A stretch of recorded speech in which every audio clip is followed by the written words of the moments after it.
Hello साथियों, नमस्कार। कैसे हैं आप सभी? उम्मीद करते हैं बहुत अच्छे होंगे। मैं भी यहाँ पे अच्छा हूँ। तो आप सभी का स्वागत करते हैं लॉजिक साइंस स्टडी में। ठीक है, तो आज जो हम लोग देखने वाले हैं इस सेशन में 25 क्वेश्चन देखेंगे विज्ञान का, जो कि बहुत ही महत्वपूर्ण क्वेश्चन होंगे। ठीक है, तो चलिए शुरू करते हैं। इससे पहले अगर आपने इस वीडियो को, इससे पीछे जो क्लास हुई है 3 क्लास ऑलरेडी हो चुकी है, अगर आप वो नहीं देखे हैं क्लास तो उस क्लास को भी आप देख लें। उस सेशन में 25 क्वेश्चन हर एक सेशन में कराया जा रहा है। ठीक है, आज ही 25 क्वेश्चन होने वाली है। तो चलिए वीडियो को शुरू करते हैं। ये रहा आपका पहले क्वेश्चन कि गुणसूत्रों पर जीनों के प्रकट होने का क्रम कैसा होता है। जीन, गुणसूत्र पर जीन जो होती है वो किस रूप में होती है ये आपको बताना। गोलाकार में रहती, गोलाकार होती है या कुंडलिनाकार होती है या लाइनर होती है, इनमें से कोई नहीं। तो गुणसूत्रों पर जो जीनों का प्रकट जो होती है, जीन जो रहती है वो रहती है आपको लीनियर फॉर्म में। ठीक है, किस रूप में? लीनियर। ध्यान रखिएगा, ठीक है ना। तो आपका जो है से सी इसका सही उत्तर हो जाएगा, लाइनर। ठीक है ना, तो ध्यान रखिएगा। चलिए अगला क्वेश्चन है, परागन का अर्थ है। परागन का क्या अर्थ है? परागधनी से परागकण का प्रतिकाग्र पर जाना, परागकण का अंकुरन, ठीक है, परागनली की बीजांड में वृद्धि, और है पुरुषों में वही पुष्प में कीड़ा का आना। तो ये सब तो ऑप्शन ही बकवास दिया ऑप्शन। या आप दो ऑप्शन में से आप बताइए क्या होगा इसका सही उत्तर। तो परागन का अर्थ जो होता है मेरे दोस्त, परागकण का प्रतिकाग्र पर जाना ही क्या कहलाता है? कहलाता है परागन। तो ऑप्शन नंबर ए आपका एकदम सही उत्तर है, ध्यान रखिएगा। ठीक है, आगे बात करेंगे अनिषेक फल। अनिषेक फल वह होती है जिसमें क्या होती है? अपरिपक्व बीज, ठीक है, बीज रहित फल, या फल और परागन और निषेचन के बिना, या सिर्फ बीज फल नहीं। तो मेरे दोस्त अनिषेक फल जो होती है ना, पार्थेनोकार्पिक जो फ्रूट होती है वो होता है सीडलेस फ्रूट होती है। क्या होती है? सीडलेस फ्रूट होती है, उसमें बीज नहीं होती है। यानी आपका ऑप्शन नंबर बी हो जाएगा सही। ठीक है ना, यानी बीज रहित फल होती है अनिषेक फल। ठीक है, ध्यान रखिएगा। आगे बात करेंगे कि बीज किससे बनता है। भ्रूण से, भ्रूणकोश से, अंडाशय से, बीजांड से। तो ये बीज जो है बीज बनती है किससे? तो बीज बनती है बीजांड से। ध्यान रखिएगा, बीजांड से बनती है। और यहाँ पे सीड नहीं होगा, यहाँ पे ओवुल हो जाएगा। ठीक है, ओवुल हो जाएगा, ध्यान रखिएगा। ठीक है ना, तो आपका सही उत्तर क्या हो जाएगा? ऑप्शन नंबर डी हो जाएगा। बीजांड किससे बनता है? बीज किससे बनता है? बीजांड से बनता है। क्लियर है ना। चलिए आगे बात करेंगे, प्रतिजैविक औषधि अधिकतर किस में मिलती है। तो प्रतिजैविक औषधि जो है आपको इसमें बताना है बैक्टीरिया, विषाणु, शैवाल, फफूंदी। तो मेरे दोस्त इसमें मैं आपको बता दूं कि वायरस से कोई एंटीबायोटिक नहीं बनती है, ना ही एलगी से बनती है। ठीक है, आपका दो ऑप्शन ध्यान में रखना है, एक बैक्टीरिया और एक फफूंदी। ठीक है ना, तो ये अगर दोनों ऑप्शन अगर मतलब क्वेश्चन में दिया हुआ है, जैसे इसमें दोनों ऑप्शन दिया हुआ है, तो दोनों से एंटीबायोटिक बनती है मेरे दोस्त। लेकिन सबसे ज़्यादा इसमें एंटीबायोटिक, सबसे ज़्यादा मोस्ट ऑप्शन जो इसमें जो ऑप्शन के अकॉर्डिंग अगर बात करेंगे तो आपका ऑप्शन नंबर ए हो जाएगा। कौन हो जाएगा? ऑप्शन नंबर ए सही हो जाएगा, यानी बैक्टीरिया। बैक्टीरिया जो है ये एंटीबायोटिक बनाती है सबसे ज़्यादा। ठीक है ना, तो और अगर बैक्टीरिया अगर नहीं रहता तो हम लोग किसको ऑप्शन पे क्लिक करते हैं? फफूंदी को करते हैं। दोनों ऑप्शन आपको ध्यान में रखना है, सबसे ज़्यादा लेकिन बनाता है बैक्टीरिया, ये भी आपको ध्यान में रखना है। इसीलिए ऑप्शन नंबर ए इसका सही उत्तर होने वाला है। क्लियर है ना। चलिए आगे बात करेंगे, नारियल में खाने योग्य जो भाग होता है कौन सा भाग होता है? भ्रूणपोष, मध्यफल भित्ति, अंतःफल भित्ति, या बाइफल भित्ति। तो मेरे दोस्त नारियल जो खाते हैं तो नारियल का भ्रूणपोष यानी इंडोस्पर्म खाते हैं। क्या खाते हैं? इंडोस्पर्म खाते हैं, यानी आंतरिक भाग जो होती है, आंतरिक भ्रूणपोष उसको बोलते हैं हिंदी में। ठीक है, तो वो खाते हैं। ऑप्शन नंबर आपका बी ए ऑप्शन सही हो जाएगा। ठीक है, भ्रूणपोष। ठीक है ना, ध्यान रखिएगा। अगला क्वेश्चन है, भूखा व्यक्ति शरीर के किस भंडार का सबसे पहले उपयोग करता है। तो भूखा व्यक्ति जो जो खाना नहीं खाता है तो उसके अंदर एनर्जी कहाँ से आती है? मेरे दोस्त आपको ध्यान में रखना है कि ग्लाइकोजन से जो है एनर्जी मिलती है। ग्लाइकोजन किस में परिवर्तित होती है? तो ग्लूकोज में होती है। ग्लूकोज जो टूटती है तो फिर उससे एनर्जी मिलती है। तो आपको ध्यान में रखना है कि इसका ऑप्शन नंबर बी आपका सही हो जाएगा, ग्लाइकोजन हो जाएगा। ग्लाइकोजन जो होता है लीवर में स्टोर रहता है। ठीक है, ग्लूकोज को ही ग्लाइकोजन में कन्वर्ट कर दिया जाता है इंसुलिन हार्मोन के द्वारा, और वो स्टोर होकर कहाँ स्टोर होती है? तो लीवर में स्टोर रहती है। और फिर जब आप लोग जैसे कि फास्टिंग करते हैं या खाना वाना नहीं खाते हैं तो आपको एनर्जी फिर भी आपकी बॉडी में जो रहती है तो यही आपका ग्लाइकोजन ग्लूकोज में कन्वर्ट हो जाती है। कन्वर्ट से उसके बाद जो है सो उसके बाद उस ग्लूकोज टूट करके आपको एनर्जी बॉडी को हर मिलती है। ठीक है ना, तो ध्यान रखिएगा, आपका ऑप्शन नंबर बी आपका सही होगा। आगे बात करेंगे, ओरिजिन ऑफ स्पीसीज ये पुस्तक का नाम है, ओरिजिन ऑफ स्पीसीज पुस्तक का नाम है। ये पुस्तक किसने लिखा था? ओपेरियन, मेंडल, डार्विन, लेमार्क। तो ये बहुत ही एग्जाम में बार बार पूछा गया क्वेश्चन है, ठीक है ना। ये आपको लोग को लगभग पता ही होगा, और नहीं पता तो जान लीजिए, ये है चार्ल्स डार्विन, ठीक है। कौन है? चार्ल्स डार्विन है का पुस्तक है ओरिजिन ऑफ स्पीसीज, ठीक है ना, ध्यान रखिएगा। वायरस रोग, वायरस रोग किससे मतलब होता है ये बताइए? इन्फ्लुएंजा, डिप्थीरिया, टाइफाइड, हैजा, ठीक है। तो आपको पता होना चाहिए कि हैजा एक बैक्टीरियल डिजीज, बैक्टीरिया से होता है हैजा, ठीक है ना।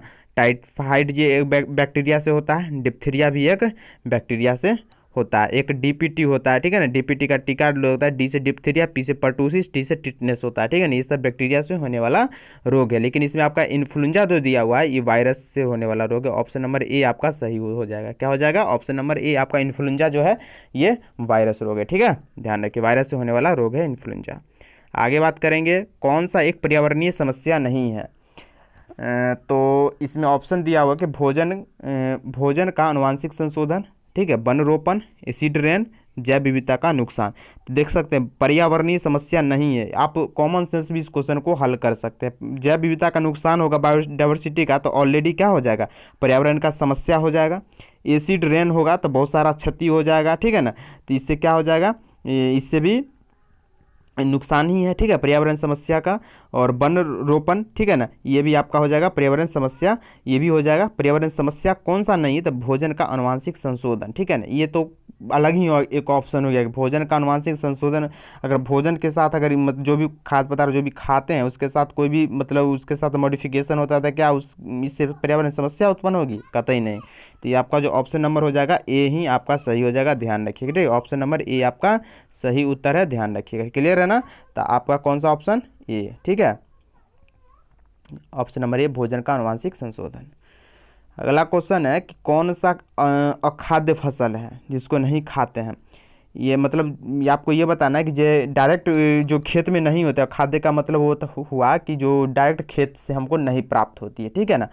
तो कॉफ़ी क्या हमको नहीं मिलती है? खेत से ही मिलती है। तेल बीज भी खेत से, जैसे कि सरसों का हो गया, तो ये सब का खेती होती है ना, तो वहाँ से हमको ये प्राप्त हो जाती है। गन्ना का भी खेत से ही हमको मिलती है। लेकिन फाइबर फसलें जो होती है ये मेरे दोस्त, ये जो है से हमको खाद्य फसल होती है, खाद्य फसल के अंतर्गत ये नहीं आती, क्योंकि ये खेत में नहीं उपजाया जाता है, ठीक है ना।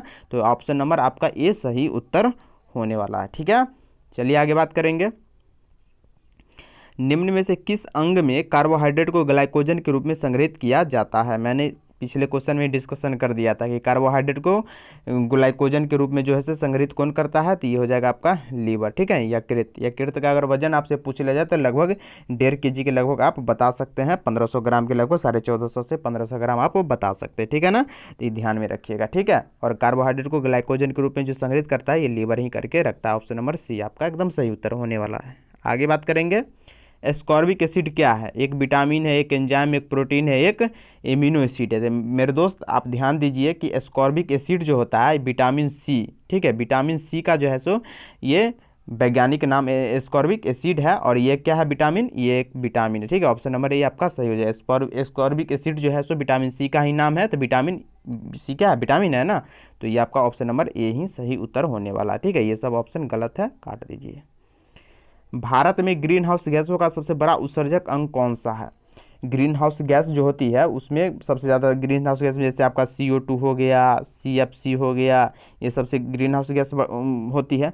तो इसमें कह रहा है ऑप्शन है परिवहन, घरेलू, कृषि और हो गया विद्युत बिजली उत्पादन, ठीक है। तो भारत में ग्रीन हाउस गैसों का सबसे बड़ा उत्सर्जक, सबसे ज़्यादा उत्सर्जक जो होती है ये होती है आपको ट्रांसपोर्ट से, ठीक है, परिवहन से। गाड़ी उड़ी जो चलती है, जितना भी परिवहन के अंतर्गत जो भी चीज़ें आती हैं, तो उन सभी से ग्रीन हाउस गैसों की सबसे बड़ा उत्सर्जक माना जाता है। तो ये आपका हो जाएगा परिवहन हो जाएगा, क्लियर है ना, ध्यान रखिएगा, ठीक है ना। क्वेश्चन थोड़ा सा लेवल इसका थोड़ा सा अच्छा खासा रखा गया है, जो कि आपको इसमें कुछ CGL का भी पूछा गया है, CBT 2 का भी मैं उठा चुका हूँ, जो कि 2016 में पूछा गया क्वेश्चन है। वो सभी क्वेश्चन मैं इसमें रखे हुए हैं, तो ठीक है। तो इसीलिए थोड़ा सा क्वेश्चन का लेवल अच्छा है। और सारा प्रीवियस ईयर क्वेश्चन, ये नहीं कि अपना मतलब कहीं से उठा के डाल दिया, ऐसा कुछ भी नहीं, ठीक है ना, ये भी ध्यान रखिएगा। चलिए आगे बात करेंगे, आर्द्रता मापने के लिए प्रयुक्त उपकरण। आर्द्रता जो ह्यूमिडिटी जो मापते हैं मेरे दोस्त, किससे मापते हैं? एनीमोमीटर, हाइग्रोमीटर, थर्मामीटर या फ्रेलियोमीटर, ठीक है। तो आर्द्रता जो मापते हैं मेरे दोस्त, ये मापते हैं हाइग्रोमीटर से। किससे मापते हैं? हाइग्रोमीटर से। और अगर इसी में पूछ लेता घनत्व मापने वाले यंत्र तो हो जाता हाइड्रोमीटर, ठीक है ना। क्या हो जाता है? हाइड्रोमीटर से मापते हैं घनत्व, और आर्द्रता जो मापते हैं हाइग्रोमीटर से मापते हैं। तो ध्यान में रखिएगा, ठीक है। तो आर्द्रता पूछा है ना, तो आर्द्रता मापते हैं किससे? हाइग्रोमीटर से। अगर घनत्व पूछता तो घनत्व में हो जाता हाइड्रोमीटर। क्लियर है ना। एनीमोमीटर जो है से वायु का मतलब गति मापा जाता है, ये आप बोल सकते हैं, ठीक है ना, एनीमोमीटर से। चलिए आगे बात करेंगे। इलेक्ट्रॉन माइक्रोस्कोप का निर्माण कौन किया था? आविष्कार कौन किया था? इलेक्ट्रॉन माइक्रोस्कोप का, ठीक है। तो नोल और रूस का हो गया, रॉबर्ट कोच हो गया, ल्यूवेनहॉक हो गया और सीपीएस वानसन हो गया। तो इलेक्ट्रॉन माइक्रोस्कोप का जो आविष्कार किए थे वो किए थे नील और रुस्का ने। कौन किए थे? नील और रुस्का ने इलेक्ट्रॉन माइक्रोस्कोप का आविष्कार किए थे, ध्यान रखिएगा, ठीक है। ल्यूवेनहॉक जो है सो बैक्टीरिया का खोज किए थे, ध्यान रखिएगा, ठीक है ना, ल्यूवेनहॉक। चलिए आगे बात करेंगे। वायरस से बने होते हैं। वायरस किससे बने होते हैं? प्रोटीन और लिपिड, न्यूक्लिक एसिड और प्रोटीन, और लिपिड और कार्बोहाइड्रेट, कार्बोहाइड्रेट और न्यूक्लिक एसिड। तो वायरस जो बने होते हैं मेरे दोस्त, ये होता है न्यूक्लिक एसिड और प्रोटीन का बना होता है, ध्यान रखिएगा। ऑप्शन नंबर बी आपका सही उत्तर हो जाएगा, ठीक है। ऑप्शन नंबर बी हो जाएगा, न्यूक्लिक एसिड और प्रोटीन का वायरस बना होता है, ठीक है। चलिए,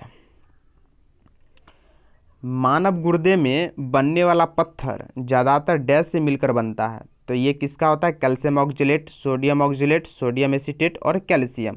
तो मानव गुर्दे में बनने वाला पत्थर जो होती है मेरे दोस्त, ये कैल्शियम ऑक्जेलेट के कारण ही बनती है ये, ठीक है, ध्यान रखिएगा। और जब किसी को पत्थर के ऐसा कोई शिकायत आ जाता है तो डॉक्टर उसको टमाटर वगैरह खाने के लिए नहीं बोलता है, क्योंकि उसमें सबसे ज़्यादा मात्रा में ये सब पाए जाते हैं। तो उसी मतलब कारण सबसे ज़्यादा समस्या उसी से मतलब बन जाती है, इसी की वजह से डॉक्टर मना कर देती है टमाटर वगैरह नहीं खाने के लिए, ठीक है। तो कैल्शियम ऑक्जेलेट आपका इसका सही उत्तर हो जाएगा, ठीक है।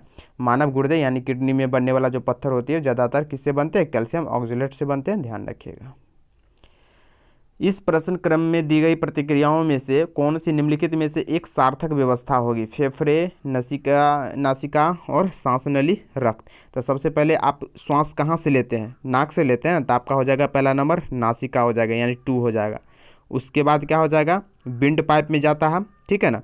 तो उसके बाद आपका 3 हो जाएगा विंड पाइप। विंड पाइप के बाद कहाँ जाता है? लंग्स में जाता है, तो 1 नंबर लंग्स। उसके बाद कहाँ जाता है? ब्लड में जाता है। तो 2, 3, 1, 4 कौन ऑप्शन में दिया हुआ है? 2, 3 क्या हो गया? 2 हो गया ना आपका, नासिका, नाक से श्वास लेते हैं। फिर विंड पाइप, ठीक है, विंड पाइप हो गया आपका। तो विंड पाइप के द्वारा सांस जाती है, तो 1। उसके बाद हो गया आपका 2, 3 अक्षर, यही आपका ऑप्शन होगा। ऑप्शन हमको लगता है इसमें ऑप्शन एरर है, ठीक है ना। तो नाक से श्वास लेते हैं सांस की नली के द्वारा, ठीक है ना।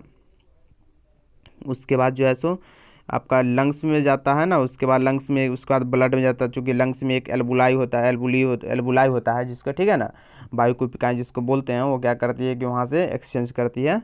तो फिर यहाँ पे हो जाएगा ऑप्शन, यही हो जाएगा 2, 3, 1, 4 हो जाएगा, ठीक है ना। यही ऑप्शन आपका होने वाला है, ठीक है। तो चलिए, ये रहा लास्ट क्वेश्चन। ओटीसी दवा क्रोसिन एक क्या है? एनाजेल्सिक और ज्वरनाशक, और एनाल्जेसिक और ज्वरनाशक और एंटीसेप्टिक। तो ओटीसी दवा क्रोसिन जो होता है मेरे दोस्त, ये दिया जाता है एनाल्जेसिक और ज्वरनाशक, जिसको बुखार वगैरह जो लगा रहता है ना, तो उसके लिए जो है से ये ओटीसी दवा क्रोसिन दिया जाता है। तो ऑप्शन नंबर आपका सी हो जाएगा, ठीक है। एनाल्जेसिक और ज्वरनाशक ये दोनों हो जाएगा, दोनों के लिए जो है से ओटीसी दवा क्रोसिन दिया जाता है, ठीक है ना। तो ये आपका हो जाएगा सही उत्तर, ठीक है, सी। तो 20 क्वेश्चन था, 20 क्वेश्चन मैंने इसमें सेशन में करवा दिया। 5 क्वेश्चन मैं टाइप नहीं कर पाया हूँ, इसी की वजह से मैं नहीं करवाया हूँ। नेक्स्ट वीडियो में और समय 25 क्वेश्चन है, और इसमें 20 क्वेश्चन ही है। तो अगला जो आएगा ना, जो होगी, उसमें मैं 25 क्वेश्चन कर दूँगा। तो अगर आप चैनल को सब्सक्राइब नहीं किए हैं मेरे दोस्त, तो चैनल को सब्सक्राइब कर लीजिए, चूँकि आपको यहाँ पे मैथ हो गया, साइंस हो गया, तो इन सभी का वीडियो आपको मिलती रहेगी। और इसका तो एक सीरीज चल रही है विज्ञान का, जिसमें कि 25 क्वेश्चन आपको पर डे आपको मिलते ही हैं। तो उम्मीद करते हैं आपको ज़रूर अच्छा ही लग रहा होगा, क्योंकि पढ़ाई तो कोई बुरा नहीं ही होता है मेरे समझ से। तो चलिए, चैनल को सब्सक्राइब नहीं किए तो कर लीजिए, और इसी तरह से हम लोग मिलते रहेंगे। तो आप सभी को थैंक यू। तो चलिए मिलेंगे नेक्स्ट वीडियो में, thank you for watching this video, love you all, take care, bye.